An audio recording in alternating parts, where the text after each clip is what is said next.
현대백화점 2023년도 상반기 실적을 스루포트 회계로 분석하고 연말 매출까지 예측해 보도록 하겠습니다. 매출은 2.6% 증가했고 영업이익은 20.8%가 감소했습니다. 상품 회전율은 1.5회전으로 매우 저조하게 나타납니다. 먼저 원가회계 손익으로서 매출이 8,412억 원을 달성해서 2.6% 증가했고요. 상품 재고는 16.3%나 크게 증가했습니다.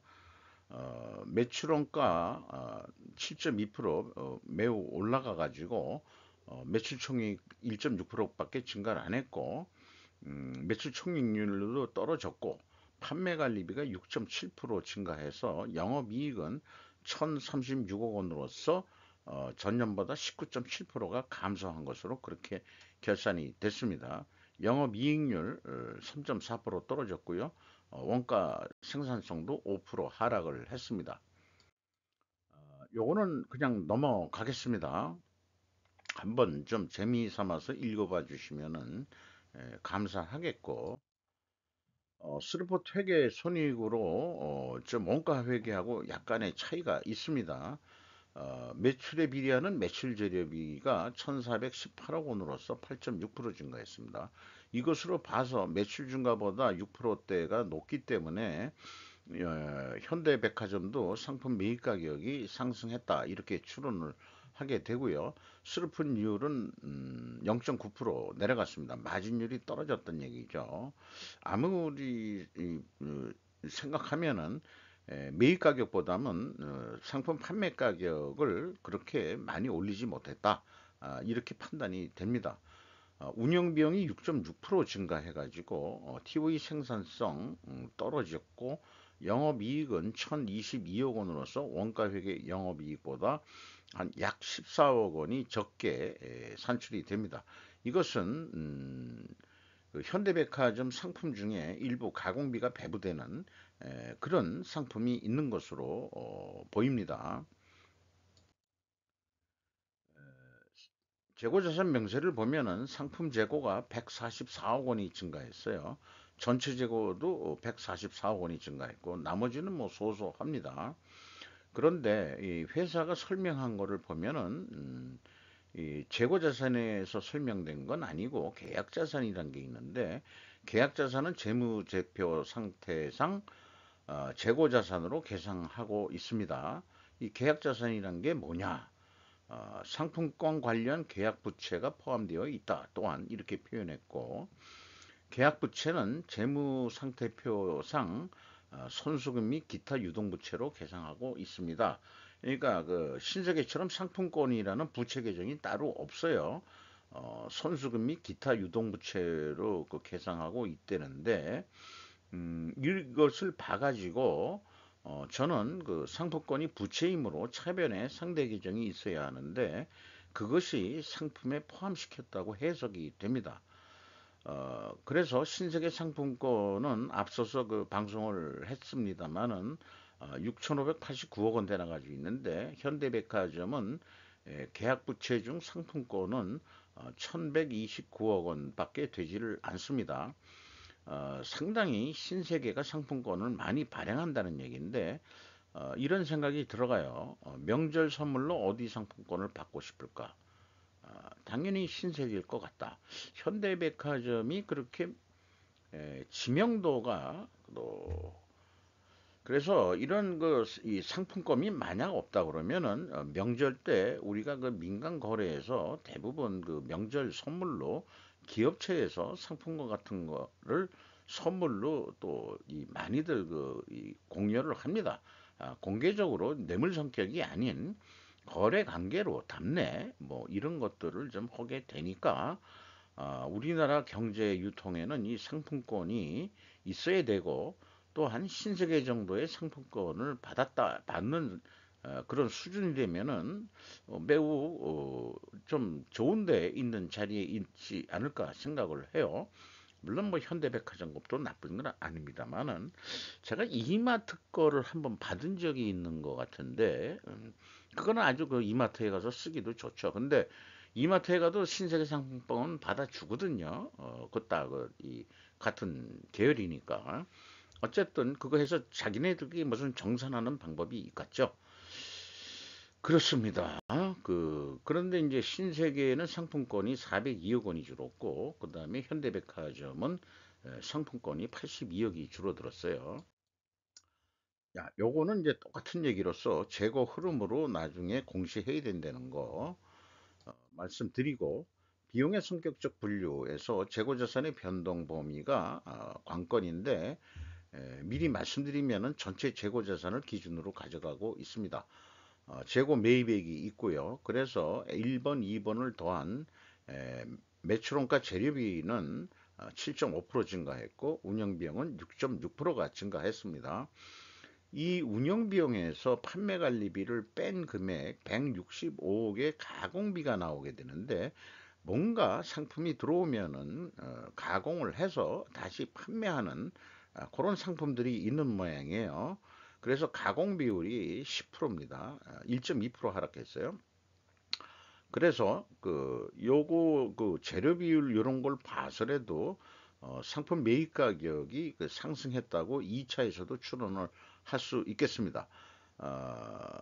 신세계하고 현대 두 군데만 보더라도 상품 매입 가격이 상승했을 거라는 추론이 됩니다.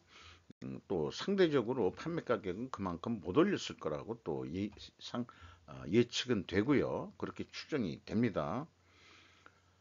어, 재고자산 매출원가 회계 투명성에 그 갭이 조금 있는데 그것이 그 재고자산 변동범위 기준의 차이입니다. 그러니까 아까 그 BWCAI가 이 소모품하고 저장품으로 되어 있죠.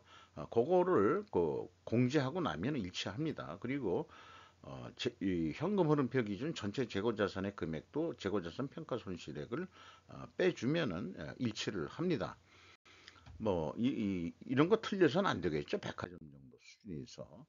그래서 운영 비용 중에서 요게 이제 신세계하고 좀 다른 점인데요.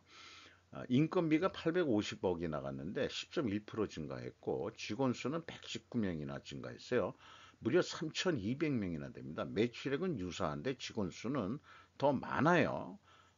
이런 거로 봐서 제가 그 아까 얘기한 지급 수수료 쪽이 금액이 많기 때문에 아마 그 판매를 용역화 처리해 가지고 하고 있는 것 같습니다. 제 생각인데. 그래서 인당 평균이 9,390만 원으로 나오는데 이게 정규 직원들만 해당하는 거 아니겠느냐 이렇게 생각이 되고 현대는 비정규직 직원도 어, 없어요. 전부 다 이 정규 직원들입니다. 그리고 5,300만 원뿐이 계산이 안 됩니다. 이거로 봐서는 그 저임금 그 판매직들도 전체적으로 정규 직원으로 채용을 해서 일을 시키고 있다. 이렇게 봐집니다. 그래서 임금 수준이 낮다.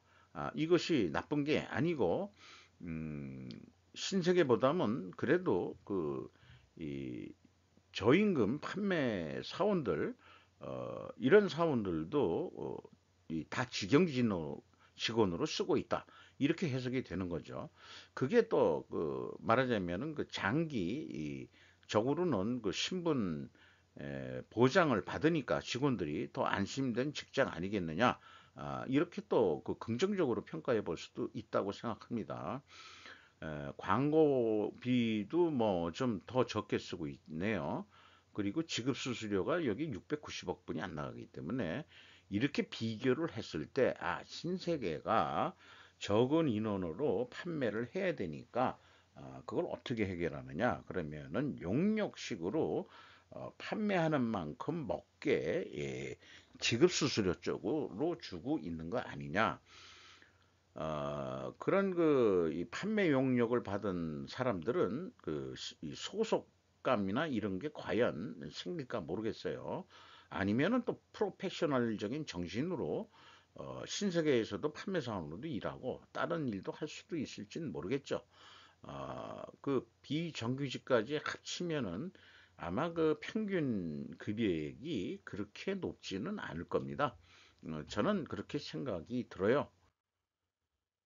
경영평가 지표로서 재고 회전율이 신세계보다 좀 더 낮습니다. 그리고 또 더 줄었어요. 그리고 슬로픈율도 줄고 이렇게 동일 방향으로 줄면 이제 회계 투명성 가정을 하는데 신세계와 마찬가지로 상품 매입 가격 상승과 판매 가격 상대적으로 아마 하락했을 거라는 것을 입증해야 투명성이 입증이 된다고 할 수 있겠습니다. 어,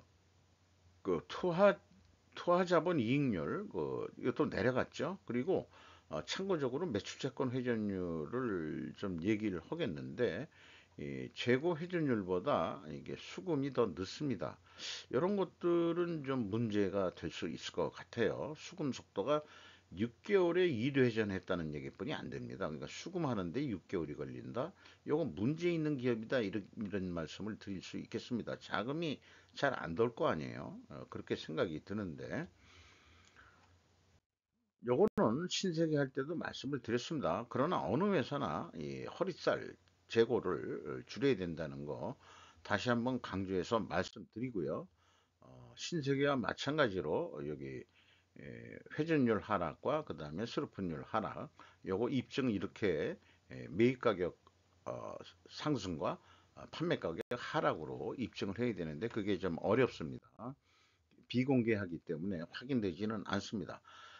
그런데 이 현대백화점 하면서 제가 이제 상품권 이야기 해가지고 제가 뭐 회계 전문가는 아닙니다만 그래도 그 소시적에 좀 배운 게 있어가지고 또 솔직히 제 개인 회사 거는 제가 직접 그 결산을 하니까 어느 정도 좀 알죠. 상품권을 발행할 때 아마 이 상품권 인쇄 비용은 경비 처리를 하겠죠. 현금이 나가는 거로 그런 건 생략을 하고 상품권을 100만 원어치 찍었다. 그러면은 상품 속에 넣을 거다 이거예요. 이거를 어디다 넣겠느냐? 차변에 뭐가 들어가야 되거든요. 대변은 부채로서 그 상품권 이렇게 계정 처리를 했을 것이다. 이렇게 이제 추정을 하고요. 그러면 이제 상품권을 이제 추석 때가 돼가지고 이제 추석 얼마 안 남았습니다만은 그 어느 기업체한테 50만 원어치 팔았다. 그러면은 매출을 그 돈 상품권 매출도 매출이죠. 이렇게 되죠.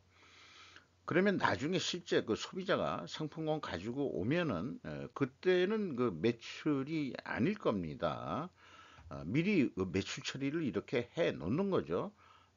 그런데 에, 이 이 뭐랄까요? 그 백화점 그 판매 가격이란 게 매우 좀 비싸게 돼 있으니까 소비자가 가져오더라도 그것을 이제 물건 해가지고 상품권 받아가지고 좀 그 뭐죠? 그 상품권을 받고서 이제 물건을 내주게 되는 건데 어쨌든 이것을 그 상품권 판매를 또 수부를 하게 된다는 것도 해야 되겠죠. 상품권을 현금 판매했으면은 그러면은 이 상품권이 부채니까 상품권 부채를 50만 원 줄이고 또 상품은 100만 원 잡았던 것 중에서 50만 원을 떨어야 되겠죠.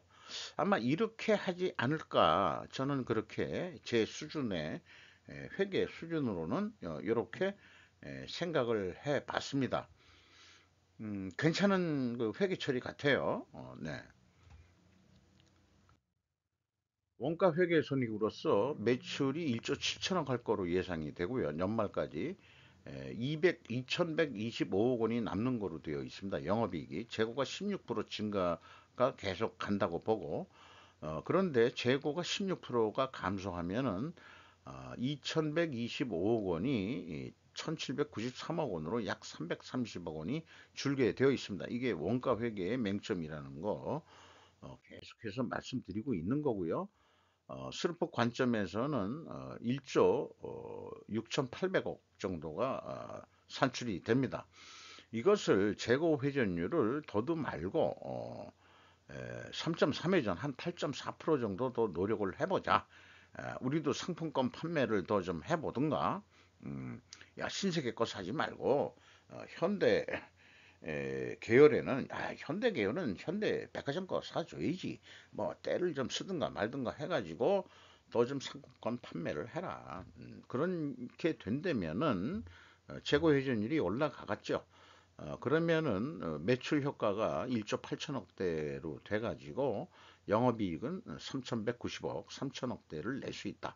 이렇게 봅니다. 재고가 그 증가할 때에는 스루프트에게는 판매 가격을 낮게 산출해 줍니다. 그리고 원가 회계 기준은 이거를 어떤 판매 단가라고 비유를 한다면은 170만 원짜리를 168만 원에 팔아도 충분히 남는다. 이런 말씀을 드리는 거고요. 이것은 신세계 할 때도 말씀드렸지만 재고에 증가했을 때 스루프트에게는 여기 나와 있는 내용대로 나타내 준다. 그래서 인플레이션을 완화한다. 그렇게 저는 주장하는 바입니다. 시가가 64,900원으로서 전년보다 5,900원 상승했어요. 실적은 신세계는 떨어졌는데 현대는 왜 주가가 올라갈까? 그거 내용은 잘 모르겠습니다. 장부 가격 대비 34%뿐이 대우를 못 받고 있어요. 신세계도 한 50%도 안 되죠. 이렇게 되니까 코리아 디스카운트에 들려 있는데 똑같은 얘기를 해야 될 것 같아요. 재고 회전율을 올리세요. 그러면 주가도 올라갈 겁니다. 라고 저는 강력히 주장하는 바입니다. 정지선 씨가 17.09%, 현대 GF 홀딩스라고 12%, 국민연금이 7.84%, 외국인이 메릴린치, JP 모건 스탠리가 보이는데 19.85% 가지고 있습니다. 이상 현대백화점 상반기 실적을 통해 가지고 상품권에 대한 부채에 대한 그 어떤 회계 처리에 대해서 한번 개인적으로도 그렇고 학습해보는 시간도 한번 가져봤습니다. 그리고 그 모든 직원을 정규 직원으로 채용해서 일을 하고 있다는 것에 대해서는 긍정적으로 바람직하다고 생각을 합니다. 마치도록 하겠습니다.